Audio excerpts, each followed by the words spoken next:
Hello everyone, welcome back to the channel. ठीक है, आज जो हम है पिछली वीडियो में हमने फर्स्ट और सेकंड क्वेश्चन देख लिया था। फर्स्ट क्वेश्चन आपको मैंने होमवर्क दिया था, और अभी जो हम देखने वाले हैं वो देखने वाले हैं हम क्वेश्चन थर्ड। ठीक है, क्वेश्चन थर्ड में वही है, हम शुरू करेंगे सोर्स कोड से ना। सोर्स कोड चीज़ को थोड़ा सा चेंज करते हैं, क्योंकि देखो, तो सोर्स कोड को हम यहाँ पे देखने वाले हैं, तो इस तरीके से चीज़ें होने वाली है, वो समझो। ठीक है, अब देखो, यहाँ पे हम सोर्स कोड की बात करने वाले हैं, तो ये है हमारा सोर्स कोड के लिए।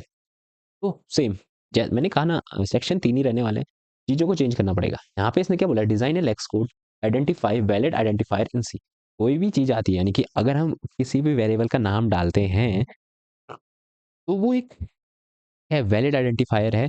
वो कैसे बताएं, ठीक है ना, वो कैसे बताएं कि वो वैलिड है या नहीं है। इसके लिए आपके पास वेरिएबल की थोड़ी जानकारी होनी चाहिए कि अगर हम सी में वेरिएबल को बना रहे हैं ना, तो क्या क्या रूल्स होते हैं, ठीक है ना। यानी कि वो नंबर से शुरू नहीं हो सकता, उसको हम पॉइंट से शुरू नहीं कर सकते, या है ना, डिफरेंट होते हैं कि आप उसको एक अल्फ़ाबेट से शुरू कर सकते हो, अंडरस्कोर से शुरू कर सकते हो। तो ये सारी चीज़ें आपको पता होनी चाहिए, तब आप ये जाके कोड लिख पाओगे। ठीक है, तो यहाँ पे जो है, हम जो है इसमें यहाँ पे क्या देखेंगे, देखो, स्टार्टिंग वैसे करनी है, सेम हैज़ इंक्लूड।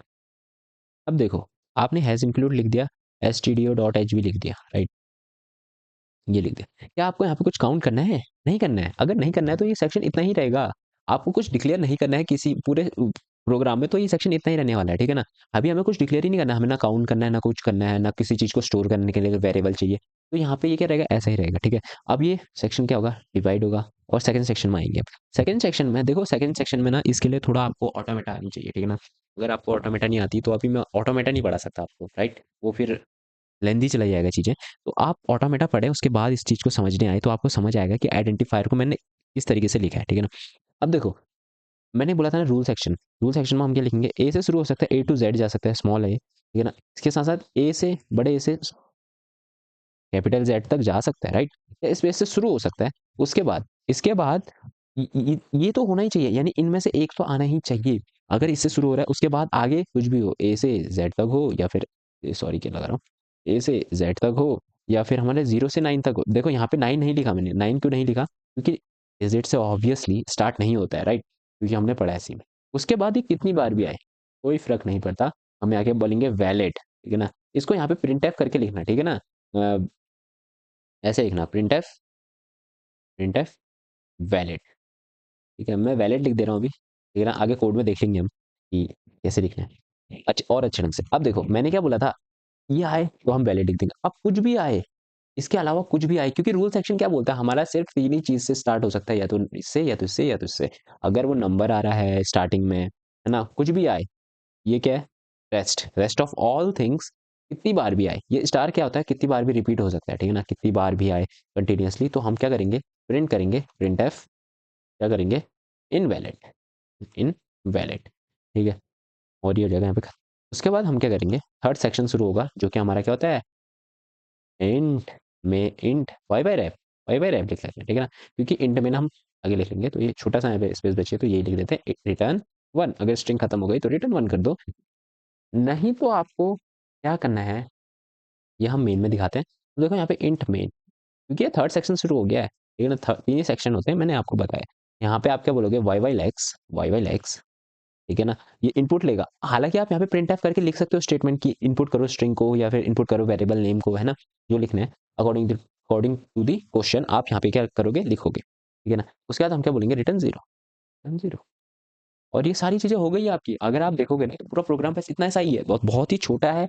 आपको बस समझने की जरूरत है कि एक्चुअली में करना कैसे है।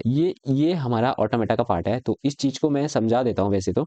थोड़ा बहुत समझने की कोशिश करो, है ना, उतना डिटेल में हम नहीं जाएंगे। देखो, ये जो है ना, इन इन तीनों चीजों में से या तो ये, या तो ये, या तो ये, अगर इनमें से स्टार्ट होता है, अगर कोई भी वेरिएबल का नाम, तो वो वैलिड है। उसके बाद ये इसलिए है कि उसके पहला जो अक्षर है इनमें से लाई करना चाहिए। उसके बाद कोई सा भी वर्ड आए, डिजिट आए, स्पेस आए, कुछ भी आए, ठीक है ना, यानी कि वर्ड, डिजिट, स्पेस में से कुछ भी आए, तो वो वैलिड बोलेगा।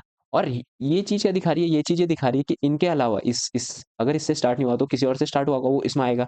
उसके बाद कुछ भी आए, कितनी बार भी आए, अगर ये 9 आ गया, पहले ही स्टार्टिंग में 9 आ गया, 9 तो यहाँ था, स्टार्ट इससे होना था, तो ये 9 में यहाँ आ जाएगा, यहाँ आ जाएगा। उसके बाद कुछ भी आता है रहे, ये रिपीट करता रहेगा लूप में, ए कॉमा बी, ऐसा कुछ पढ़ा होगा आपने, तो कुछ भी आए, ए कॉमा बी कॉमा 0 to 9 कुछ भी आए, ये रिपीट करता जाएगा, ठीक है ना? तो ये इस तरीके से काम करता है। इस चीज़ को समझ जाओ, है ना? ठीक है, तो इसको थोड़ा साफ कर देते हैं। तो ये है। अब अगर आपको कोड देखना है तो हम कोड भी दिखा देते हैं। उसके लिए थोड़ा-सा टाइम लगेगा, 1 सेकंड ना, मैं ज़रा से कोड को ले आऊँ, इसी तरीके से।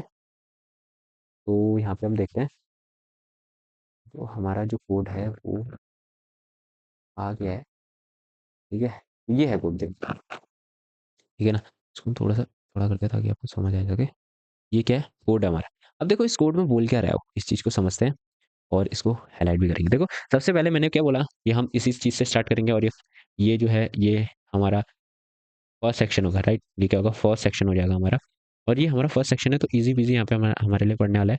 तो ये फर्स्ट सेक्शन है तो हमारे लिए फर्स्ट सेक्शन डिक्लेयर हो गया, क्योंकि हमने ना मैथमेटिकल कुछ स्टोर कराना है ना काउंट करना है, तो हमने इतना सा ही रखा था। ये मैंने कहा ये डेलीमीटर है।